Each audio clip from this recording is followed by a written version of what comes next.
Yo, what's going on, world? It's your boy Najee from Cigar Talk, and today I got a very special guest, man. Hey, this is one of the best fighters in the world. I got Iron Man himself, my man, Jermell Charlo. What's up, B-Dog? What's up, my brother? How are you, man? Chilling. Good. Yeah, listen, man, I fuck with you as a boxer. Everybody got their own personalities. One of my reasons is you just mean. Like, when I look at when I'm watching it, this other shit, it's like you got this mean streak about you.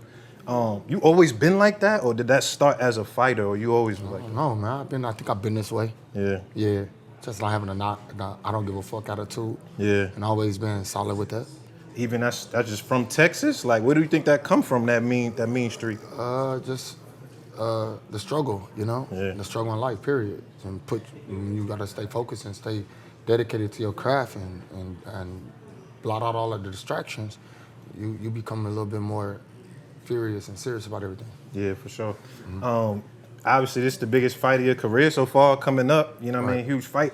And you've been calling this shit for a while. Like, you've been saying, I've seen different little interviews like, yo, I want Canelo. I remember you said when Kirkland had the fight, you was like, man, that should be me right there. Yeah. What you think it was? Is it just because Canelo is obviously one of the best fighters in the world you wanted it? Or was it like you seen something in him that I was like, nigga, I know I could take advantage of that? A little bit of both, because I know he was one of the greatest fighters in my era. Mm-hmm. And he was getting a lot of love and recognition. And I seen him fighting some solid guys, and I seen him fight some sorry guys. So, and I already knew that my time would come. And so, it just, when you stop worried about it, you stop focusing on it, it can pop up.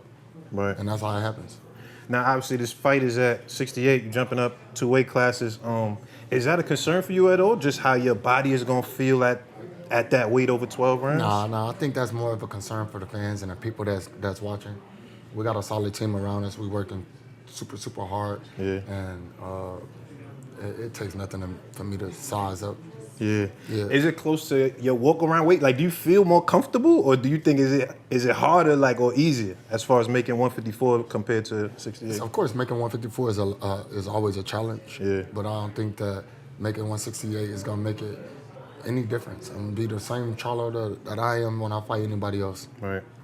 I'm definitely looking forward to this fight because, like I said, one of the other things I like about you, when you get that lick back, you go get that. You know what I'm saying? Yeah. But you know what I mean? I'm gonna treat this one like it's getting that lick back, though. That's what I was gonna say. Like, is it in those fights where, like, you know, you had a draw, whatever, took an L, but you came back and really obliterated them? And is it a mind frame that's different? Like, when you came back for the second time, both times, is it the mind frame that made it like that? You just gotta tap into who I am. Sometimes I'm like, you know, doing a little bit too much or exposing certain situations that I know I maybe should have did a little bit last time, but this one is a little bit deeper. You know what I'm saying? This one is where no mistakes can happen. You know, with a bank teller, we got to count out the check card. Yeah, that's a fact.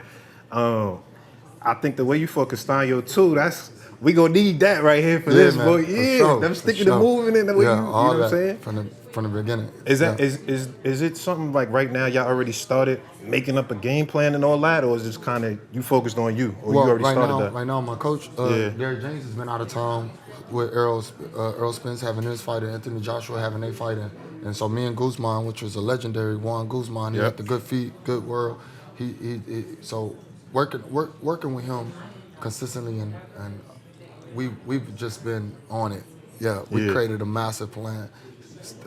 Part 1 and 2 of it. So now we just gonna incorporate that with Derek James, add a little bit more of everything, and we should wrap this up in a nice way. Yeah, I love that.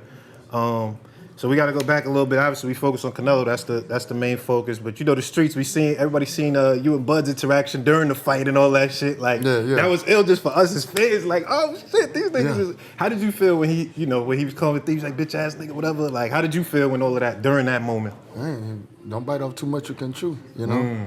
Don't write a check your ass can't cash. You know. So I'm one of those ones. Yeah. You know, you gotta face me. I gotta see what you on. Yeah, for sure. I mean, I seen your post. He was like, you know, after we do this, we could do whatever we do. Does the fight with Errol add to the motivation for that at all, or is it the same thing? Like, it's a fire. It's a pilot. Yeah. It's a pilot on the stove. And when you light that stove a bunch of times, it just bursts out. So sometimes I just hold back and I just allow, you know, to idle in a position. And when I get done with this one, you know, I'm gonna move on to that situation. Yeah. I take care of everybody that I gotta take care of. Nah, for sure. I mean, your record obviously is undisputed. You know, speaks for itself. Yeah. You one of the fighters that often gets snubbed on pound for pound a lot, and it's crazy as undisputed. That don't really happen too often. Yeah. Does that type of shit matter to you, or is it like whatever, or do you care about like, when you at home and you chilling and you everything is amazing for you. When you got pulls and contacts with like people like you know Brittany Goose and Al Heyman, and you got those type of plugs. Yeah. And we care less of what some. You like, oh, the bag is straight. Yeah, you guys talking about who pound for pound, listen, then I'm over here like who created that shit, and then I'm look at the people that created it and they don't even got no respect or they don't even got no love for the sport of boxing like they should, and then they don't even like me. Fuck that shit. I don't care about that list. Right. I'm chilling. Yeah. Do you think if you win this, does that make you on there, or is it They like? put me in there with the greats. Yeah. Especially if I obliterate the situation and knock them out or something crazy happen, Yeah. then what? You gonna try for that? 100%. I ain't getting nervous. I see some niggas always be like, I don't try if the opportunity presents itself, but it seems like sometimes I can see you going for Knock that. everybody out. Fuck, everybody got to go to sleep. Yeah. I ain't just here to punch on somebody and get punched back. I want my punches to have respect. I like that energy. How you train for somebody like Canelo, who obviously, like we said, one of the greatest in the era? It seemed like he, honestly, and I like Canelo, it seemed like he's... You do the same thing you've been doing, just a different way. No change. You don't change nothing. You don't go in there and try to do too much. You just got to work your ass off and just be dedicated. Stay strong. Stay smart. Stay fast. Yeah. Stay black. Yeah, I like that, for sure. Yo, tell me, I wanted to ask you this, misunderstood. That was a part of your identity tatted up. What does that mean to you? Like when you say, misunderstood, what does that mean to you? I've always been a little bit misunderstood in my whole life and career. I've been perseverance and winning whenever they didn't put me in the top catapult. They didn't put me at the where I should have been. Yeah. And sometimes it happens, and I strive. I'm number 2. I'm the little brother. I'm the smaller twin. All that other shit. So, and I was able to still be me, separate myself, and achieve what I can on my own through me, through what I do. So, I never cared about like, all that other shit. But then I took it personal in a way, and then they call me emotional whenever they see me, lash out or say something. Yeah. But it is what it is. Right. Has that been a chip on your shoulder, just being little brother and, y'all twins, so the niggas look at y'all the same? Is that, you ever grew up with the chip? Like, nah, I ain't got no chip on my shoulder for being a little brother. That's God made that. I can't control how that happened. Yeah. Yeah, it make me work harder because I'm the little brother. I'm going to make my big brother work hard. Right. It's always motivation and inspiring. Yeah. For sure. I mean, it was obviously crazy for the fans because when we first heard Charlo Canelo, everybody thinking it was your brother that was going to get it. You already knew that early? Like, you know what I'm saying? Yeah. Yeah. It was already... Yeah, man. I already knew everything was going on. We was in talks with some of the big dogs. Yeah. Like Steven Espinosa, who was just trying to interrupt our conversation. But it's cool. Now, it is what it is. Nah, for sure. Now that the fight is happening and that the news is out, I don't got to really too much go back into the negotiation process and the parts of how, this is what we got on our hands. All right, we about to wrap it up. I know you got to get ready to go to this press conference. A couple more questions. Yeah. One, tell me about the fashion, man. You got the drip on today. I see you at the Balenciaga fashion show last Fashion Week. Yeah. Tell me about the fashion. You always been on that, or is that like, now that you got the bread, is... No, I always put together something even when I was broke.